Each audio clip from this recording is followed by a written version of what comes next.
నమస్తే viewers. Diet పాటించడం చూసాం. డైట్‌తో పాటు ఎక్సర్సైజ్ చేస్తున్న వాళ్ళని చూసాం. అండ్ పోస్ట్ కోవిడ్ తర్వాత చాలామంది డైట్ చేంజ్ చేశారు. దానికి తగ్గట్టు ఎక్సర్సైజ్ కూడా స్టార్ట్ చేశారు. వెయిట్ కూడా లాస్ అవుతున్నారు. So, okay. All happies. ఇదంతా పక్కన పెడితే పాపం ఒక కేటగరీ ఆఫ్ పీపుల్ ఉన్నారు. ఒక సెక్షన్ పీపుల్ ఉన్నారు. వాళ్ళ గురించి ఎవరు పట్టించుకోవట్లేదని బాధపడుతున్నారు. డైట్ చేంజ్ చేశానండి. ఎక్సర్సైజు చేస్తున్నాను. కానీ నా వెయిట్ తగ్గట్లేదు అని. పాపం ఎంతమంది దగ్గర చూపిస్తున్నా వాళ్ళకి ఆ క్వెషన్ మార్క్ ఉండిపోతుంది. అంటే ఏంటి ఒక ఏజ్ తర్వాత వెయిట్ తగ్గలేమా? ఇవన్నీ మాట్లాడదాం. ఇవాళ మనతో ఉన్నారు సమతాతుల్లా గారు. MD in internal medicine and longevity expert. నమస్తే అండి. నమస్తే. So, as I said in my introduction పాపం వాళ్ళని ఎవరు పట్టించుకోవట్లేదు. వాళ్ళ ఆవేదన ఎవరికీ అర్థం కావట్లేదు. అన్నీ చేస్తున్నానండి. నా పక్కావిడ నేను చేసిన రోజులే డైట్ చేసి 5-6 కేజీస్ తగ్గితే, నేను గ్రామ్స్‌లో కూడా తగ్గలేకపోతున్నాను. మీరు యాక్చువల్లీ రేజ్ చేసిన క్వెషన్ చాలా రిలవెంట్ ఇది. అంటే అందరూ similar kind of nutritional plan ఏమన్నా ఫాలో అయ్యి, same amount of exercise follow అయినప్పుడు ఒక గ్రూప్‌లో అందరం ఒకటేలాగా వెయిట్ లాస్ అవుతామా అనేది చూస్తే అందరికీ అది డిఫరెంట్. ఒకళ్ళకి పనిచేసిన డైట్ ఇంకొకళ్ళకి పనిచేయదు. ఒకరికి పనిచేసిన ఎక్సర్సైజ్ డ్యూరేషన్ ఇంకొకళ్ళకి పనిచేయదు. డిఫరెంట్ టైప్స్ ఆఫ్ ఎక్సర్సైజ్‌కి డిఫరెంట్‌గా రెస్పాండ్ అవుతాం కదా! So, there are other factors. అయితే ఇంకేవో ఫ్యాక్టర్స్ ఉన్నాయి. ఉట్టి డైట్, ఎక్సర్సైజ్ కాకుండా. అవేంటి? Third thing is non exercise activity thermogenesis. అంటే ఎక్సర్సైజ్ చెయ్యని టైంలో, అంటే మిగతా టైంలో మనం పడుకోకుండా ఉన్నప్పుడు ఆ టైంలో మనం ఏం చేస్తున్నాం? ఇప్పుడు ఫర్ ఎగ్జాంపుల్ మనకి ఇట్లా కూర్చొని చేసుకునే జాబ్స్ ఉన్నాయనుకోండి. మార్నింగ్ ఎక్సర్సైజ్ చేసిన తర్వాత రిమైనింగ్ టైం అంతా కూర్చొనే ఉంటాం కదా! There is no calorie output. Calorie burn తర్వాత ఏం లేదు ఇంకా మార్నింగ్ చేసిన వర్కౌట్ తర్వాత. That is one factor. Maybe పక్కావిడ రెస్ట్ ఆఫ్ ద టైమ్ అంతా యాక్టివ్‌గానే ఉన్నట్టున్నారు. సో, దాన్నే ఓకే. మనం రెలెవెంట్‌గా స్టెప్ కౌంట్ ద్వారా చెప్తాం. రిమైనింగ్ టైమ్ కూర్చున్నప్పుడు ఆబ్వియస్లీ మనం నడవం కాబట్టి ఆ టైంలో స్టెప్ కౌంట్ ఉండదు. కాబట్టి minimum amount of steps at least 8500 steps per day achieve చేయాలి అంటే దానికి ఇండైరెక్ట్‌గా ఏంటి? ఎక్సర్సైజ్ చేయని టైంలో యాక్టివ్‌గా ఉండాలి. ఎక్కువసేపు కూర్చొని ఉండకూడదు అనేది. లేదు నేను నాది డెస్క్ జాబ్. నాకు దీనికి ఒక సొల్యూషన్ చెప్పండి అంటాం. సో, అట్‌లీస్ట్ 1 అవర్‌లో ఫ్యూ స్టెప్స్ అయినా నడవాలి. 1 అవర్‌లో 250 స్టెప్స్ అయినా నడవాలి. Something like that. Active minutes అనేది పెట్టుకోవాలి. 60 మినిట్స్‌లో ఫ్యూ మినిట్స్ అయినా యాక్టివ్‌గా ఉండాలి. 2-3 అవర్స్ టుగెదర్ అలాగే కూర్చొని ఉంటాము అంటే so, that is one thing which is affecting. కానీ ఇప్పుడు దాకా చెప్పారు గదా! రోజులో ఒక 30 మినిట్స్ వాక్ చేస్తే సరిపోదా? బ్రిస్క్ వాక్ అయినా సరిపోతది. అంటే ఇవన్నీ మిత్తా? ఇవన్నీ వర్కౌట్ అవ్వవా? ఎక్సర్సైజ్ డిఫరెంట్ ఫార్మ్స్ కదా! ఇవాళ డైలీ సెడెంటరీగా అసలు ఎక్సర్సైజ్ చేయని వ్యక్తికి నువ్వు ఇవాళ సడెన్‌గా 1 అవర్ ఆఫ్ ఎక్సర్సైజ్ చేసి, అది చేసి, ఇది చేసి అంటే బాడీ నెక్స్ట్ డే టైర్డ్ అయిపోయి పడుకుంటాడు. Next day he can't do it. బిగినర్స్‌కి to start somewhere what is the basic thing? Cycling గాని, స్విమ్మింగ్ గాని, యోగా గాని, వాకింగ్ గాని. Minimum 30 minutes per day at least 5 days a week. ఇది కూడా చేస్తున్నాం. అలవాటయిపోయింది. రికవరీ బావుంది. నెక్స్ట్ డే పెయిన్స్ లేవు. లేస్తున్నాను. What next? లేదు 35+ ఉన్నాము, 40+ ఉన్నాము. Add strength training also. ఎందుకంటే ఇది చాలా సార్లు చెప్పాను గూడా. మనం 40 ఇయర్స్ తర్వాత every year we lose at least 1% of muscle mass. ఆ మసిల్ తగ్గుతూ ఉన్నప్పుడు ఏజ్ రిలేటెడ్ మసిల్ లాస్ వచ్చినప్పుడు ఆల్ ఏజ్ రిలేటెడ్ డిసీజెస్ వచ్చేస్తాయి. లైక్ ఆస్టియోఆర్థరైటిస్, గుండె జబ్బులు, type 2 diabetes, cholesterol issues, hypertension ఇవన్నీ. So, one way of preventing or delaying it is preserve muscle mass. ఎలా preserve చేస్తావు? రెసిస్టెన్స్ ట్రైనింగ్ గాని, స్ట్రెంత్ ట్రైనింగ్ గాని చేస్తూ. అది at least 3 days a week add చేసుకోవాలి. This is one thing. ఇంతకుముందు ఎందుకు మనం ఎక్సర్సైజ్ చేసినా, డైట్ చేసినా వేరే కారణాలు ఏంటి అని డిస్కస్ చేస్తున్నాం కదా! One is non exercise activity thermogenesis. అది కాకుండా స్లీప్‌ని అడ్రెస్ చేస్తున్నామా లేదా? మార్నింగ్ అంతా ఎక్సర్సైజ్ చేస్తున్నావు, న్యూట్రిషన్ కరెక్ట్ ఫాలో చేస్తున్నావు. రాత్రి పడుకుంటేనే కదా బాడీ రిపేర్ అయ్యేది. ఆ టైంలోనే కదా రిపేర్ జరుగుతది. మనకు స్లీప్‌లో 4 సైకిల్స్ ఉంటాయి. Light sleep, deep sleep, REM sleep, NREM sleep అని. ఫస్ట్ మనం ఆర్‌ఈఎం స్లీప్‌లోకెళ్తాం. అది చాలా కొంచెం లైట్‌గా ఉంటది ఆ స్లీప్. అదొక 2-3 అవర్స్ అయిన తర్వాత మనం NREM sleep, non rapid eye movement స్లీప్‌లోకెళ్తాం. That is the deep sleep. Okay. ఆ టైంలో all human growth hormone release అవ్వడము, రిపేర్ జరగడము, మార్నింగ్ చేసిన మసిల్‌లో ప్రోటీన్ సింథసైజ్ అవ్వడము, రెస్టోర్ అవ్వడము ఆ టైంలో జరుగుతది. అంటే డీప్ స్లీప్ ఈజ్ ఇంపార్టెంట్. అయితే అందరము going through the deep sleep? లేదు. ఇప్పుడు చాలా మందికి నేను స్లీప్ అసెస్ చేయడానికి డిఫరెంట్ టెస్ట్ చేస్తాము, లేదా వేరియబుల్స్ యూస్ చేస్తాం. ఐ సీన్ దెమ్ కదా, అట్లీస్ట్ మన ఫుల్ పడుకునే లెంత్ ఆఫ్ పీరియడ్లో 50% ఆఫ్ ద టైం మనం డీప్ స్లీప్లో స్పెండ్ చేయాలి, అంటే ఎన్ఆర్ఈఎంలో స్పెండ్ చేయాలి. అలా చేస్తున్నామంటే that means we're recovering well. మనకు తెలియదు, మనం పడుకునే ఉంటాం, ఆ సైకిల్స్ ఎలా అవుతున్నాయి, అసలు మనం దాంట్లోకి వెళ్తున్నామా లేదా మనకు తెలియదు. అవి ఎలా అసెస్ చేస్తాము? Some form of testing methodologies. So that thing, sleep should be corrected. కొంతమంది ఈ డౌట్స్ కూడా అడుగుతారు, what is the minimum sleep, ఎంత పడుకోవాలి? So it can be from 6 to 8 hours. Excessive is dangerous, less than 5 hours also is dangerous. 6 to 8 hours optimum. Okay, 6 to 8 hours అన్నారు, నేను 6 hours night పడుకొని 2 hours afternoon పడుకోవచ్చు అంటారు. It's up to you. కానీ interruption లేకుండా ఒక 5 to 6 hours పడుకోవాలి, interruption లేకుండా, మధ్యలో లెగకుండా. So that is one thing. So sleep, non exercise activity, thermogenesis. And fifth thing is stress. Stress management లేకపోతే, స్ట్రెస్ అందరికీ ఉంటుంది, మేనేజ్ చేసుకోవాలి. అప్పుడప్పుడు ఉండే స్ట్రెస్సెస్ ఓకే, ఇప్పుడు పాడ్కాస్ట్కి వస్తున్నాం, కొంచెం టెన్షన్గా ఉంది, కెమెరా ఫేస్ చేయాలి, ఇలాంటివి ఓకే. ఎగ్జామ్ వస్తుంది, ఇలాంటివి ఓకే. కానీ ఎవ్రీడే ప్రతి ఈవెంట్ని, ప్రతి మూమెంట్ని స్ట్రెస్ఫుల్గా తీసుకొని ఉండే వాళ్ళని చూస్తూ ఉంటాం. ప్రొలాంగ్ స్ట్రెస్, మీరు అన్నది కరెక్ట్. అప్పుడప్పుడు వచ్చే stress fine, prolong stress, long term stress, క్రానికల్గా అసలు స్ట్రెస్లో ఉన్నప్పుడు, లైక్ ఫ్యామిలీ ఇష్యూస్ కానీ, ఫైనాన్షియల్ ఇష్యూస్ కానీ, వర్క్ రిలేటెడ్ క్రానిక్ స్ట్రెస్లో ఉన్నప్పుడు మనకి స్ట్రెస్ హార్మోన్ కార్టిజాల్ ఉంటుంది కదా, అది రెగ్యులేట్ అవుతుంది. కానీ మనం క్రానిక్ స్ట్రెస్ ఉన్నప్పుడు అది కొంచెం కొంచెం కొంచెం కొంచెం ఎలివేట్ అవుతూ పోతుంది. అది ఎలివేటెడ్ కార్టిజాల్ మనకి బాడీకి మంచిది కాదు. వెయిట్ గెయిన్ అవుతాము, డిప్రెస్డ్గా ఫీల్ అవుతాము, ఇలాంటివి ఉంటాయి. కాబట్టి stress management, sleep, non exercise activity, thermogenesis, neat also are important, along with food and exercise to maintain healthy body weight. So ఇవి పాటించి చూస్తే మేబీ మీరు ఒక్కసారి వెయిట్ తగ్గే సూచనలు ఏమో కనిపిస్తాయేమో. అండ్ ఇంకొకటి ఇందాక అడుగుదాం అనుకున్నాను మీరు చెప్తున్నప్పుడు, వర్కౌట్ తర్వాత ఐ వాస్ టోల్డ్, అంటే నా యోగా టీచర్ చెప్పారు, ఫ్యూ అంటే జిమ్ మాస్టర్స్ కూడా చెప్పారు, ఇమీడియట్లీ ఆఫ్టర్ ఎక్సర్సైజ్ ఒక 15 to 20 minutes ఆర్ 15 minutes ఒక న్యాప్ తీసుకుంటే వెయిట్ లాస్ కానీ, లేకపోతే నువ్వు ఎందుకైతే వర్కౌట్ చేసావో మజిల్ బిల్డ్ కాదంటే అది ఎక్కువ హెల్ప్ అవుతుంది, ఇంకా ఫాస్ట్ అవుతుంది అని. How far this is true? స్లీప్తో మసిల్ రికవరీ అవుతుంది అన్నది డెఫినెట్లీ ట్రూ. ఇమీడియట్లీ కానీ అది ఇమీడియట్గా తీసుకోవాలా అనేది ఇప్పుడు లాట్ ఆఫ్ స్టడీస్ ఉన్నాయి. It is not showing so much difference. ఇమీడియట్గా పడుకోవడానికి, నైట్ పడుకోవడానికి ఎక్కువ డిఫరెన్స్ చూపెట్టట్లేదు. అలాగే ప్రోటీన్ ఇంటేక్ కూడా, నువ్వు వర్కౌట్ చేస్తున్నావు, స్ట్రెంథనింగ్ ఎక్సర్సైజ్ చేస్తున్నావు అంటే adequate protein, at least 1.2 grams per kg body weight తీసుకోవాలి అట్లీస్ట్. ఎందుకంటే ఆ మసిల్ రికవర్ అవ్వాలి కదా, you're using muscle to strength train. So protein consumption కూడా ఇంతకుముందు within half an hour తీసేసుకోవాలి protein intake, then only will rebuild, అలాంటి concepts ఉండేవి. But now it is not anymore true, ఎందుకంటే ఎవ్రీడే సైన్స్ ఇస్ ఎవాల్వింగ్, కొత్త studies వస్తూనే ఉంటాయి. So ఇప్పుడు లేటెస్ట్ స్టడీస్ ప్రకారం ప్రోటీన్ విత్ ఇన్ 1 hour తీసుకోవాలని లేదు, within 24 hours of your exercise you should be consuming the protein that is needed, ఇంతకుముందు మనం చెప్పినట్టుగా. అలాగే నాప్ కూడా, if you're covering it in the night time, well fine. ఒకవేళ night time కరెక్ట్గా లేదు అంటే that you can take a nap after your workout or in the afternoon. Okay, ఈ ఇమీడియట్గా యోగా చేసిన తర్వాత మన చేత శవాసనం వేస్తారు కదా, is that also related to this? That is to cool down, not అంటే కూల్ డౌన్ అండ్ బ్లడ్ ఫ్లోని ఇంప్రూవ్ చేయడానికి. పెరిఫరల్ మనం యూజ్ చేసిన మసిల్స్ అన్నిటికీ బ్లడ్ ఫ్లో ఇంప్రూవ్ చేసి పెరిఫరల్ అంటే ఆర్మ్స్, లెగ్స్ అంతా కూడా వార్మ్ అయిపోయి కామ్ డౌన్ అయిపోతాం. దిస్ కూల్ డౌన్, ప్రతి exercise, any kind of exercise ఏది చేసినా cool down, stretches are important. కొన్నిసార్లు హడావిడిగా వర్కౌట్ చేసేసి కూల్ డౌన్ అవ్వకుండా హడావిడిగా వర్క్ కోసం అలా వెళ్ళిపోతాం, అలా చేయకూడదు. సేమ్ థింగ్ బిఫోర్ ఆల్సో, ముందు కూడా వార్మప్ చేయాలి సో దట్ బ్లడ్ ఫ్లో అడిక్వేట్గా ఉంటుంది మసిల్స్లోకి, and then you will be able to do the workout. Same thing after workout also you should cool down.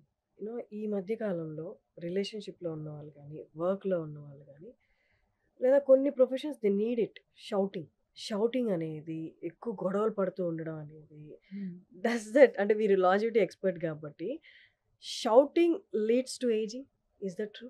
స్ట్రెస్ఫుల్గా ఉండడం డెఫినెట్లీ లీడ్స్ టు ఏజింగ్. స్ట్రెస్ని అందరూ విధాలుగా చూపెడుతుంటారు. పార్ట్నర్స్ మీద అరవడం కానీ, చిరాగ్గా ఉండడం కానీ, మూమెంట్లో ఉండకపోవడం, మైండ్ఫుల్గా లేకపోవడం, ఎప్పుడు ఇక్కడ ఉన్నప్పుడు నెక్స్ట్ ఏంటి దాని గురించి ఆలోచించడం గానీ, దాని గురించి హడావిడి పడడం గానీ, హ్మ్. ఇది సరిగ్గా కరెంట్ సినారియోలో లేకపోవడం హ్మ్. మైండ్‌ఫుల్‌గా ఇలాంటివి చూస్తూ ఉంటాం. సో, డెఫినెట్‌లీ స్ట్రెస్ హ్మ్. Leads to ageing fast. హ్మ్. ఫాస్ట్‌గా ఏజ్ అవుతాం. స్ట్రెస్‌ఫుల్‌గా ఉంటాయి డెఫినెట్‌లీ. హ్మ్. అలాగే సెడెంటరీగా ఏ ఎక్సర్సైజ్ చేయకుండా డే అంతా కూర్చొని ఉన్నా గూడా హ్మ్. ఫాస్ట్‌గా ఏజ్ అవుతాం. ఫాస్ట్‌గా ఏజ్ అవుతాము అంటే ఉట్టి స్కిన్‌లో చేంజెస్ కనబడతాయని కాదు. మన risk of developing age related diseases అన్నీ గూడా ఫాస్ట్‌గా వస్తాయి. Like hmm. టైప్ 2 డయాబెటిస్ గానీ, హైపర్‌టెన్షన్ గానీ, హార్ట్ డిసీజెస్ గానీ, న్యూరో ప్రాబ్లమ్స్ గానీ, డిమెన్షియా ఇలాంటివి గూడా when we are talking about slowing down all age related diseases is hmm. What we are thinking. Not about external features కాకుండా. With words చెప్పాలి అంటే relationship మనం మెడికల్‌గా కాకుండా హ్మ్. నార్మల్‌గా మాట్లాడుకోవాలి అనుకుంటే, ఒకళ్ళ మీద పార్ట్నర్ మీద అరిచినప్పుడు నర్వ్స్ డిస్టర్బ్ అయ్యి, అవి ఎక్సైటెడ్ స్టేట్‌లోకెళ్తాయి. నర్వ్స్ డిస్టర్బ్ అవుతాయి. అవి కూల్ డౌన్ అవ్వడానికి చాలా టైం పడతది. ఇదే కంటిన్యూయస్‌గా చేయడం వల్ల, అలా అరుచుకోవడం వల్ల ఒకరి మీద ఒకరు మెంటల్ స్ట్రెస్ వల్ల ఏజింగ్ అనేది ఫాస్ట్ అవుతది. అంటే జబ్బులొస్తాయి ఇంటర్నల్‌గా అది పక్కన పెట్టేసి ఫస్ట్ ఆఫ్ ఆల్ మీ స్కిన్‌లో ఏజింగ్ కనిపిస్తదండి. దీన్ని సొల్యూషన్ చెప్తే అరుచుకునే వాళ్ళు కొంచెమైనా తగ్గుతారేమో. ప్రాబ్లమ్‌ని డిఫరెంట్ వేస్‌లో సాల్వ్ చేసుకోవచ్చు. హ్మ్. సో, అరుచుకోవడం అనేది it's somebody's way of solving a problem. కానీ is it really solving a problem? We don't know. So, అందుకని ఏంటి ప్రయారిటీస్ తెలియాలి. ప్రాబ్లమ్ సాల్వ్ అవ్వాలా? ఇప్పుడు అరిచేస్తే నాకు కోపం తగ్గుతదా? హ్మ్. అంటే ప్రయారిటీ అక్కడ కోపం తగ్గించుకోవడమా? ప్రాబ్లమ్ సాల్వ్ చేసుకోవడమా? We should prioritise. యాహ్! చాలా సార్లు ప్రయారిటీస్ పక్కన పెట్టేసి అప్పటికప్పుడు we try to gain mental satisfaction. Okay. ఇది చేసేసాను. ఇప్పుడు యాహ్! అరిచేయాలి, అరిచేసాను. That is just to satisfy somebody's ego or whatever. Hmm. But doing all that first of all most of the problems don't get solved. Hmm. కానీ additional stresses కదా! The more stress you are giving it to your body it will show on everything. హ్మ్. గట్‌లో గూడా, మైండ్‌లో గూడా, on your skin, on everything. My next question. ఇంతకుముందు వరకు అందరూ పాటించేవాళ్ళు. ఎంత క్యాలరీస్ కౌంట్ చేసుకొని తీసుకోవడం, ఎంత క్యాలరీస్ బర్న్ చేస్తున్నాం అనేది ఇమ్మీడియేట్‌గా చెక్ చేసుకుంటూ ఉంటారు. అలాగే కార్బ్స్ కౌంట్ కూడా. ఇవాళ నేను ఎంత కార్బ్స్ తీసుకున్నాను. ఇవి కాకుండా ఇంకేమైనా ఫ్యాక్టర్స్ ఉంటాయా? అంటే ఇవి 2 నేను కంట్రోల్‌లో పెట్టుకున్నాను. నేను కాలిక్యులేటెడ్‌గా ఉన్నాను అన్నా కూడా వెయిట్ తగ్గట్లేదు. అంటే ఇంకేదైనా ఎక్స్‌టర్నల్ ఫ్యాక్టర్ ఇంకేదైనా అదర్ ఫ్యాక్టర్స్ ఉంటాయా? వెయిట్ మీద హ్మ్. ప్రభావం చూపించేవి? డెఫినెట్‌గా. ఇంతకుముందు క్యాలరీస్ ఇన్, క్యాలరీస్ ఔట్ అని ఉండేది గదా! అంటే మన బాడీకి కావాల్సిన ఎనర్జీ మనం ఎంతైతే ఖర్చు పెడతామో, ఖర్చు పెట్టే దానికన్నా కొంచెం తక్కువ తిని ఎక్సర్సైజ్ చేస్తే హ్మ్. వెయిట్ లాస్ అవుతాము అనేది కాన్సెప్ట్. ఓకే. అలా చేస్తున్న వాళ్ళు తగ్గుతారు కొంతమంది. కొంతమంది తగ్గరు. వై? సో, దీంట్లో కొన్ని సినారియోస్ ఉంటాయి. సో, ఇంతకుముందు చెప్పినట్టుగా స్లీప్‌ని ఆహ్, అడ్రెస్ చేయాలి. సెకండ్ థింగ్ కొంతమందికి న్యూట్రిషన్ డెఫిషియన్సీస్ ఉంటాయి. హ్మ్. అవి కరెక్ట్ చేయాలి. ఫర్ ఎగ్జాంపుల్ ఐరన్ డెఫిషియన్సీ, బి12 డెఫిషియన్సీ, డి డెఫిషియన్సీ అంటే డైరెక్ట్‌గా ఈ డెఫిషియన్సీస్ వల్ల వెయిట్ గెయిన్ అవుతదని చెప్పట్లేదు. హ్మ్. ఈ డెఫిషియన్సీస్ వలన చాలా వరకు మెటబాలిజంలో ఇష్యూస్ ఉంటాయి కాబట్టి వాళ్ళు వెయిట్ తగ్గలేకపోతారు కాబట్టి న్యూట్రిషన్ డెఫిషియన్సీస్ కరెక్ట్ చేయాలి. ఇంకొంతమందిలో స్లీప్ ఎందుకు కరెక్ట్ చేయాలి అన్నానంటే వెన్ క్రానికల్‌గా కొంతమందికి స్లీప్ షెడ్యూల్స్, స్లీప్ సైకిలే ఉండదసలు. ఇవాళ 9 అయితే రేపు 12, ఎల్లుండి 2:00 మళ్ళీ మర్నాడు 10 పీఎం అలా డిఫరెంట్ డిఫరెంట్ టైమ్ స్కెడ్యూల్స్‌లో పడుకునేవాళ్ళు. హ్మ్.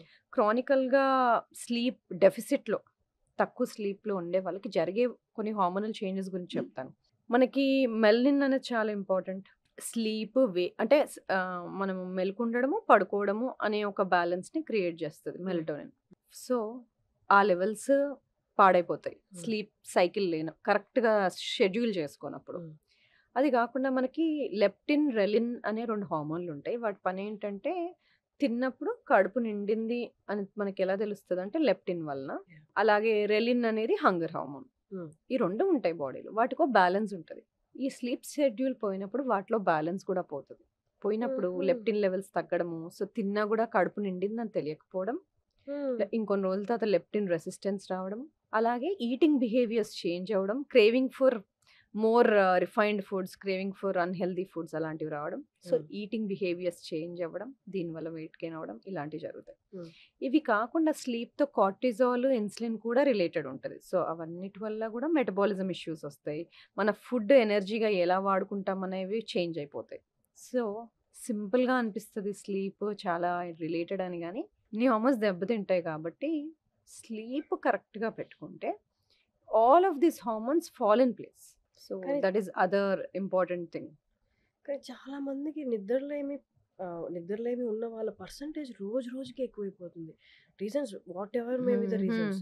స్ట్రెస్సా, ఫ్యామిలీ స్ట్రెస్సా ఏదైనా అవ్వచ్చు. నిద్రలేమి ఎక్కువైపోతుంది. దానికి వాళ్ళు ఎక్స్‌టర్నల్‌గా, ఓరల్‌గా టాబ్లెట్స్ తీసుకుంటున్నారు. ఓరల్‌గా టాబ్లెట్స్ తీసుకొని నిద్రపోవడం వల్ల అంటే మీరు చెప్పిన మెకానిజం అంతా ప్రాపర్‌గా వర్కౌట్ అవుతదా?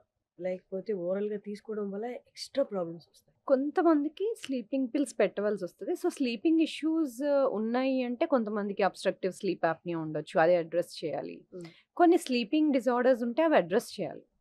అది కాకుండా మీ వర్క్ రిలేటెడ్ బిహేవియర్స్ వలన, లైఫ్ స్టైల్ వలన మీ సర్కేడియన్ రిథమ్ అంటాం కదా! ఈ స్లీప్ వేక్ సైకిల్స్‌ని అది దెబ్బతింటుంది అంటే అది అడ్రెస్ చేసుకోవాలి.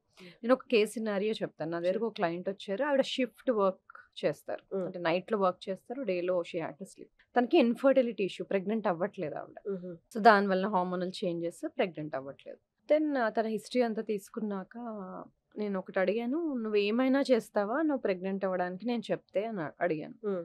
Okay. How far she is ready అని. How far she is ready to become pregnant. Okay. I want to give my 100% ఆ! అన్నాను.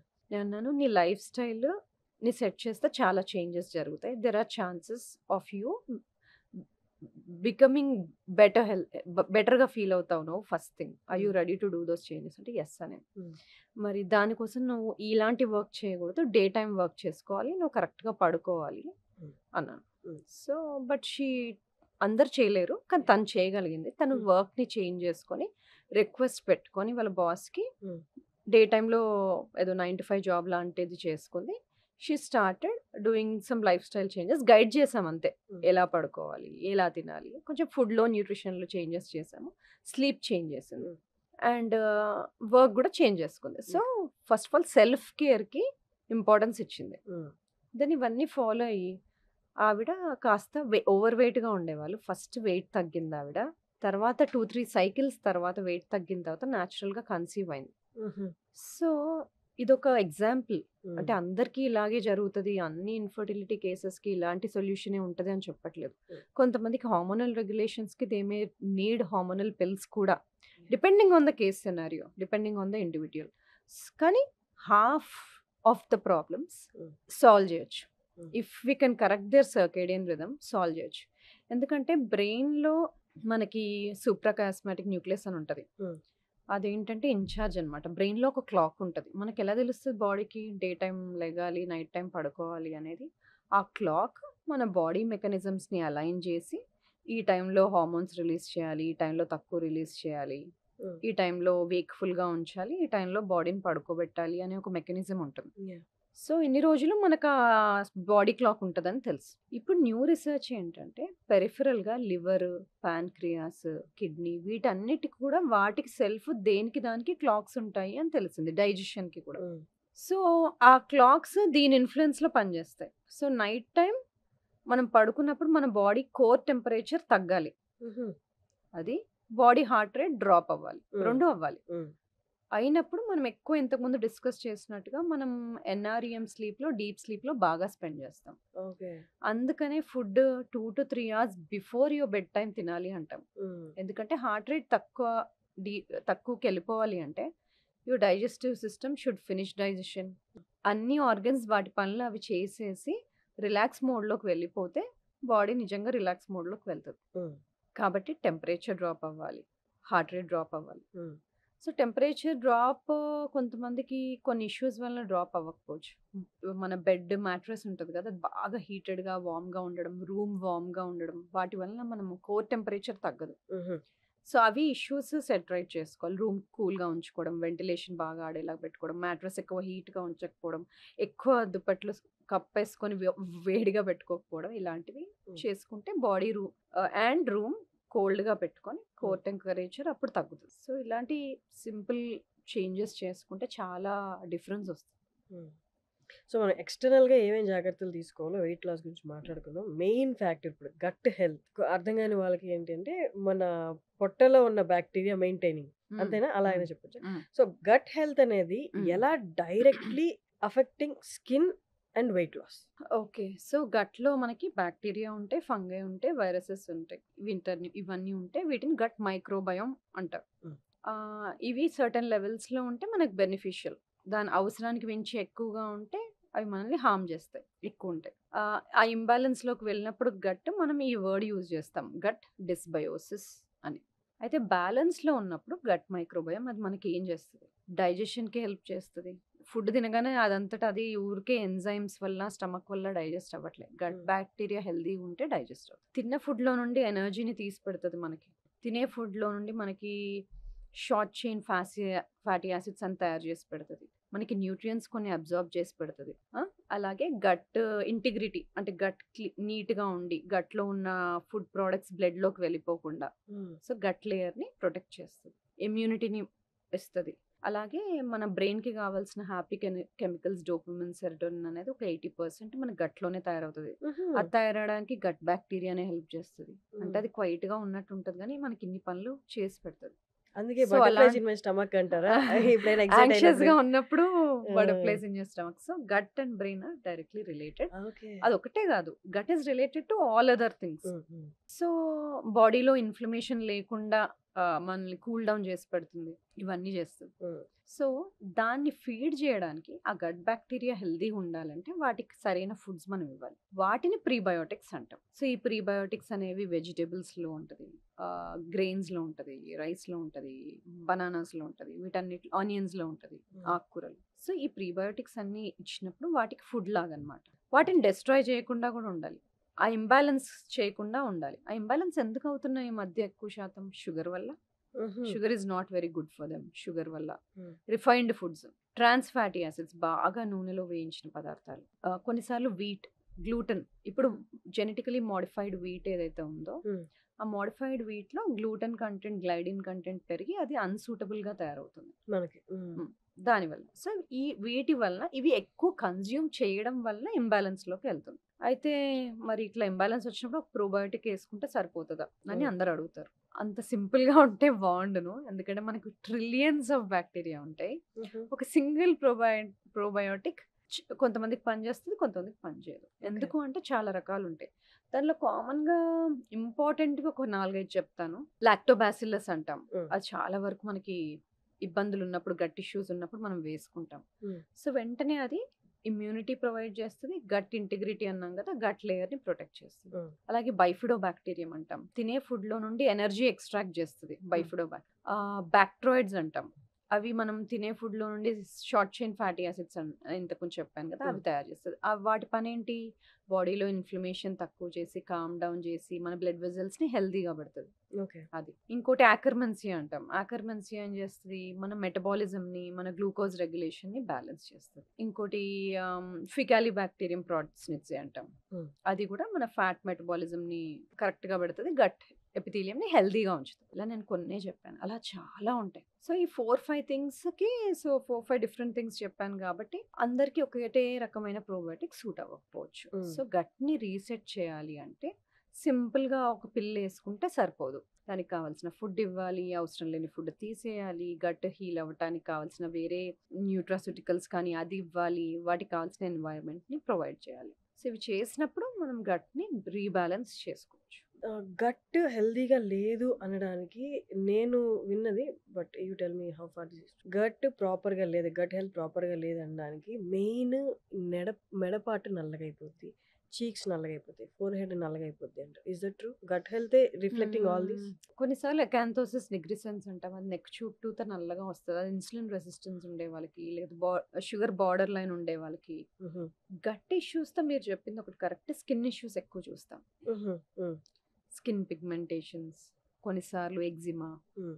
ఇలాంటివి ఎక్కువ చూస్తూ ఉంటాం. సో, డెఫినెట్‌లీ స్కిన్ ఇష్యూస్ చూస్తాం. ఇంకా డైజెస్టివ్ ఇష్యూస్ అయితే చాలా చూస్తాం. బ్లోటింగ్, ఇండైజెషన్, తిన్న వెంటనే మోషన్‌కెళ్ళిపోవాలనిపించడం హ్మ్. ఇలాంటివన్నీ. ఇది కాకుండా కొన్నిసార్లు జాయింట్ ఇష్యూస్ కూడా చూస్తాం. కొన్నిసార్లు హ్మ్. స్టిఫ్‌నెస్ అనిపించడం జాయింట్స్‌లో ఇలాంటివి. మూడ్ డిస్టర్బెన్సెస్, యాంగ్జైటీగా, డిప్రెస్డ్‌గా అనిపించడం. నేను డిప్రెషన్ గురించి చెప్పట్లేదు. డిప్రెస్డ్ మూడ్ గురించి చెప్తున్నాను. హ్మ్. అలా అనిపించడం. మూడ్ డిస్టర్బెన్సెస్ ఇలాంటివి కూడా ఉంటాయి. హ్మ్. సో, గట్ హెల్త్ బాలేదని చెప్పడానికి ఇలా వేరే వేరే సింప్టమ్స్ ఉండొచ్చు. అండ్ ఇంకొకటి మెయిన్ అపోహ ఏంటి అంటే, గట్ హెల్త్ అనేది లావుగా ఉన్న వాళ్ళకి బాగుండదు. సన్నగా ఉన్న వాళ్ళకి, నాజూగ్గా ఉన్న వాళ్ళకి గట్ హెల్త్ బానే ఉంటది అన్నది అంటే ఆ! మెయిన్‌లీ ఫుడ్ తీసుకొని ఇంబాలెన్స్ హ్మ్. అవ్వడం వల్ల బాక్టీరియా వాళ్ళకే వస్తది అనుకుంటారు.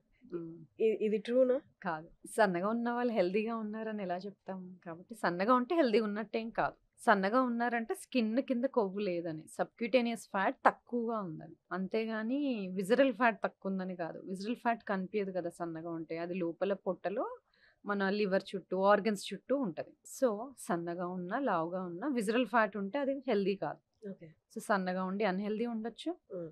లావుగా ఉండి హెల్తీ. హెల్తీ గూడా ఉండొచ్చు. ఓకే. మేబీ లావుగా ఉన్న వాళ్ళకి స్కిన్ కింద సబ్‌క్యూటేనియస్ ఫ్యాటే ఉండుండొచ్చు. వాళ్ళకి విసరల్ ఫ్యాట్ తక్కువ ఉండుండొచ్చు. సో, హుహు. విసరల్ ఫ్యాట్‌ని ఎలా అసెస్ చేస్తాం? మెజర్‌మెంట్స్ చేసుకోవచ్చు, స్కాన్స్ చేసుకోవచ్చు, ఇమేజింగ్ చేసుకోవచ్చు. మెజర్‌మెంట్ చేసుకుంటే వేస్ట్ టు హిప్ రేషియో అంటాం. హ్మ్. నడుము భాగం, తుంటి భాగం మెజర్ చేసినప్పుడు మెన్‌లో అయితే లెస్ థాన్ 0.9, విమెన్‌లో అయితే లెస్ థాన్ 0.85 ఉంది. అంటే ఇండైరెక్ట్‌గా చెప్పడం సుమారు. లేదు పక్కాగా తెలియాలి అంటే మనకు డెక్సా స్కాన్ ఇలాంటివి చేసినప్పుడు ఫ్యాట్ మాస్ ఎంతుంది బాడీలో, విసరల్ ఫ్యాట్ ఎంతుంది, మజిల్ మాస్ ఎంతుంది తెలుస్తది. సన్నగా ఉన్నాను గదా! అని చెప్పి ఫ్యాట్ కంటెంట్ ఎక్కువ తినేసి నేను లావు అవ్వాలి అనుకోవాల్సిన అవసరం లేదు. లేదు. వాళ్ళకి గ్యారంటీ లేదు. వీళ్ళకి గ్యారంటీ లేదు. ఇప్పుడు టాక్సిన్స్ అని వింటుంటాం. టాక్సిన్స్ వల్ల మన హెల్త్ పాడవుతుందా? వెయిట్ గెయిన్ అవుతామా? ఎన్వైర్మెంటల్ టాక్సిన్స్ తోటి. ఎన్వైరన్మెంటల్ టాక్సిన్స్ ఫస్ట్ బాడీలోకి ఎలా వస్తాయి? హ్మ్. ఒకటి మనం పీల్చే గాలి ద్వారా రావచ్చు. లేదంటే మనం తీసుకునే ఫుడ్, వాటర్ కంటామినేట్ అయితే రావచ్చు. లేదంటే మనం తీసుకునే వెజిటబుల్స్‌లో సాయిల్ కంటామినేట్ అయినా రావచ్చు. లేకపోతే మనం స్కిన్‌కి, తలకి, జుట్టుకి పెట్టుకునే వాటి డైట్. వల్ల ఒంట్లోకి రావచ్చు. ఓకే. సో, వీటిలో కొన్ని నేమ్స్ చెప్తాను చాలా ఉంటాయి. సల్ఫేట్, పారాబెన్స్, సల్ఫేట్ అంటే చాలా వరకు థాలేట్, షాంపూల్లో ఆ! ఉంటుంది గదా! అది థాలేట్. అందుకే ఈ మధ్య కొన్ని షాంపూస్‌లో this is sulphate sulphate free free అని. Shampoo. This plastic is paraben free hmm. అని ఎందుకు చూస్తాము? అంటే ఆ టాక్సిక్ కంటెంట్ మా ప్రొడక్ట్‌లో తక్కువుంది అని చెప్పడం. సో, ఇలాంటివి అసలు ఎందుకు టాక్సిక్ బాడీలోకెళ్ళి ఏం చేస్తాయి? అంటే హార్మోనల్ బ్యాలెన్స్‌ని ఎఫెక్ట్ చేస్తాయి. కొన్నేమో ఎండోక్రైన్ డిస్రప్టింగ్ కెమికల్స్ అంటాము. అవి హార్మోన్ లాగా పనిచేసి బాడీలో హార్మోన్స్‌ని రెగ్యులేషన్‌కి డిస్టర్బ్ చేస్తాయి. హుహు. కొన్నిసార్లు హార్మోన్స్ కూర్చునే రిసెప్టర్స్ పైన ఈ ప్రొడక్ట్స్ ఎళ్లి కూర్చుంటాయి. ఓహ్ గాడ్! సో, హార్మోన్స్‌ని పని చేయకుండా ఆపడము, లేకపోతే బట్ హౌ హార్మోన్స్ ఇదంతా లాగా బిహేవ్ ఎక్స్‌టర్నల్‌గా గదా! చేయడం. షాంపూ అనేది ఎక్స్‌టర్నల్‌గా అప్లై అబ్జార్బ్ చేస్తాం. అవుతది కదా స్కిన్‌లో నుండి. When you are okay. Applying on the skin products, makeup products. హుహు.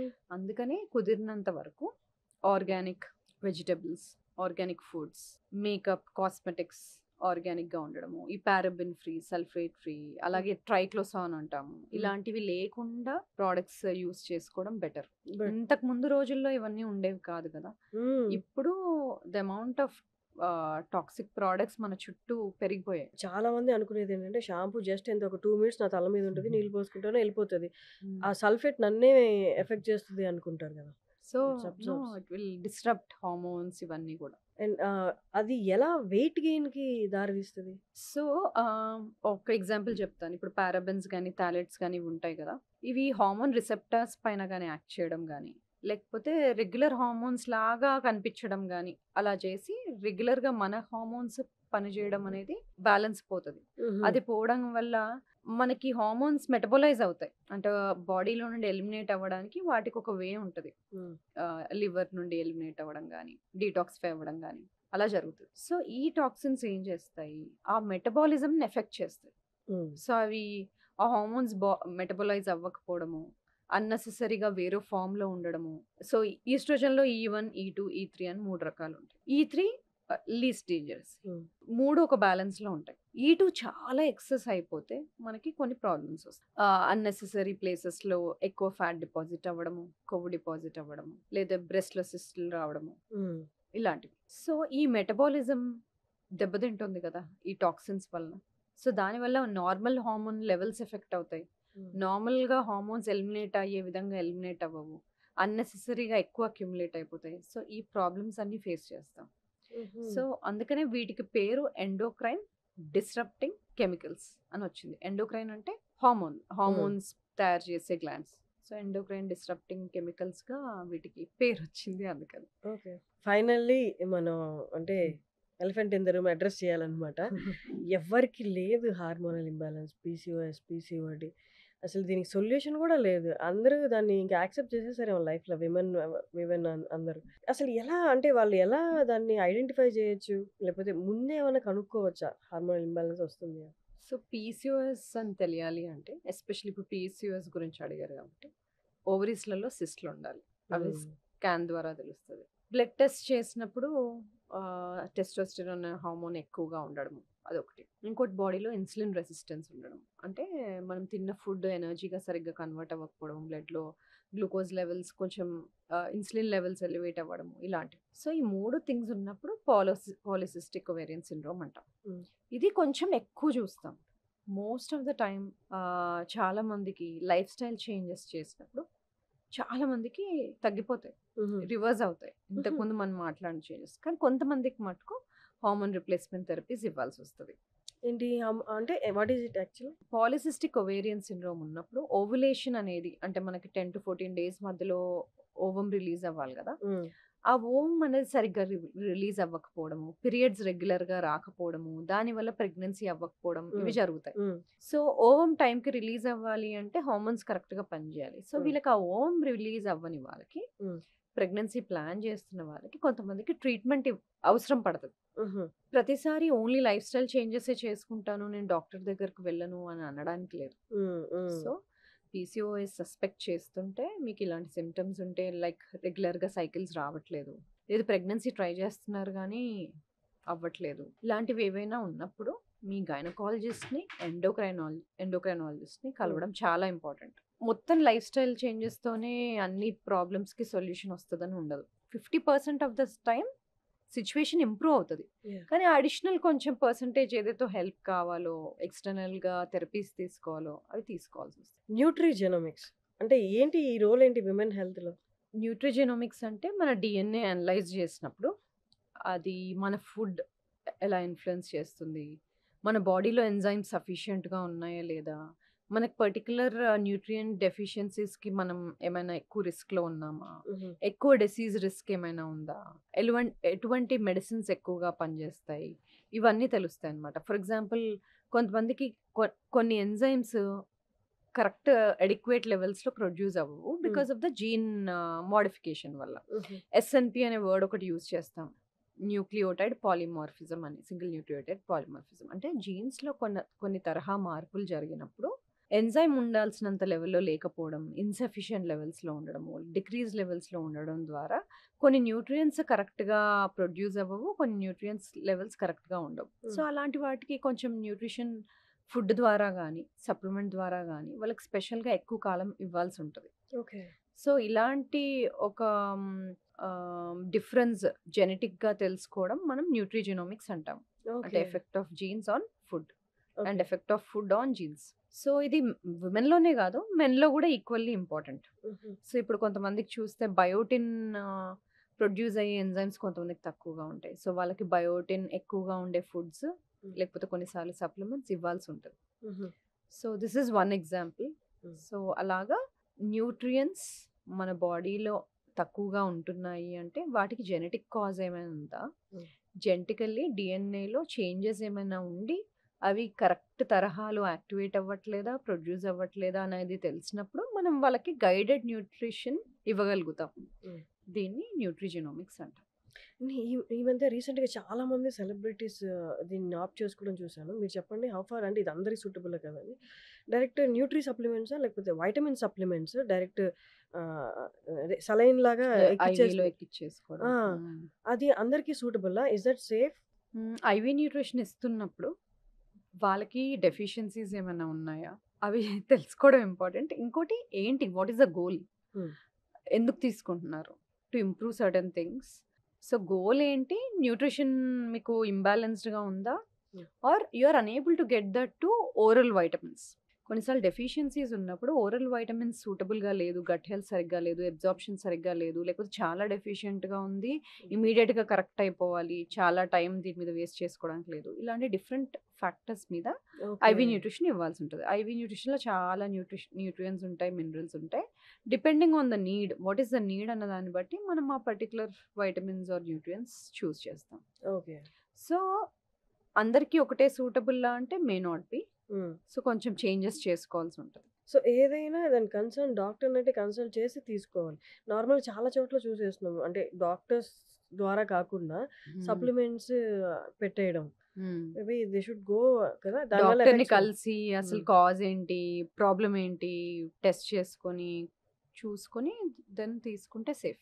యాహ్! దానివల్ల మళ్ళీ ఇంకా ఏ ఎఫెక్ట్స్ ఆ! రాకుండా side effects. Yeah! It's great talking to you Samatha గారు. Thank you thank you so Harshini. Much. Thank you. It's అంటే ఎప్పుడు మాట్లాడినా మీతో ఇట్స్ కొన్ని మీరు చెప్తుంటే ఐ ఓపెనింగ్‌లా ఉంటాయన్నమాట. చిన్న చిన్న జాగ్రత్తలే. బట్ హ్మ్. మన వ్యూయర్స్ కూడా లాస్ట్ టైమ్ లాగా ఇప్పుడు కూడా చూసి పాటిస్తే నో ఫస్ట్ హెల్త్ సరిగ్గా ఉంటే అదే రిచ్ అన్నట్టు కదా! హ్మ్. Thank you so much for coming again. Thank you. Thank you. Thank you.